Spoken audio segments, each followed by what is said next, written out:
میں نے اللہ سے کہا، اللہ ہمیشہ میں ہی کیوں، مجھے ہی کیوں اتنی پریشانیاں اور تکلیفوں کا سامنا کرنا پڑتا ہے؟ تو میرے اللہ نے جواب دیا، اے میری پیاری بندی، مجھے تم سے پیار ہے، اسی لیے تو تمہیں ہی آزماتا ہوں کہ دیکھ سکوں کہ تم میری رضا حاصل کرنے کے لیے کتنا صبر کرتی ہے۔ میں نے کہا، لیکن میرے خالق، اگر آپ مجھ سے پیار کرتے ہیں تو پھر مجھے تکلیف میں تڑپتے ہوئے کیسے دیکھ سکتے ہیں؟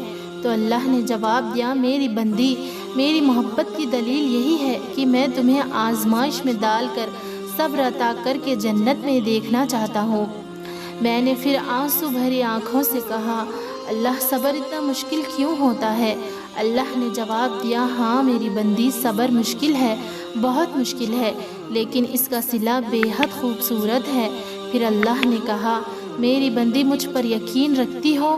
میں نے کہا، ہاں اللہ، اس سے بڑھ کر اور ہے ہی کیا؟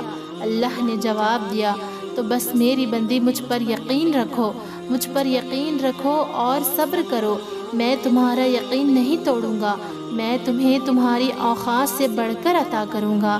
پھر میں نے کہا، اللہ، میں تو بہت گنہگار ہوں، آپ کی نافرمان بندی ہوں، کیا اتنی نافرمانیوں کے بعد بھی معاف کریں گے مجھے؟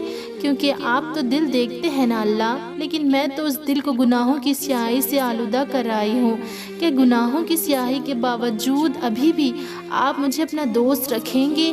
بتائیں نا اللہ۔ اللہ نے جواب دیا، میری پیاری بندی، کیا سورہ یوسف میں تو نے پڑھا نہیں، وہی لوگ نا امید ہوتے ہیں جو کافر ہوتے ہیں، تم کیوں نا امید ہو رہی ہو؟ میں تمہارے گناہوں کو بخش دوں گا۔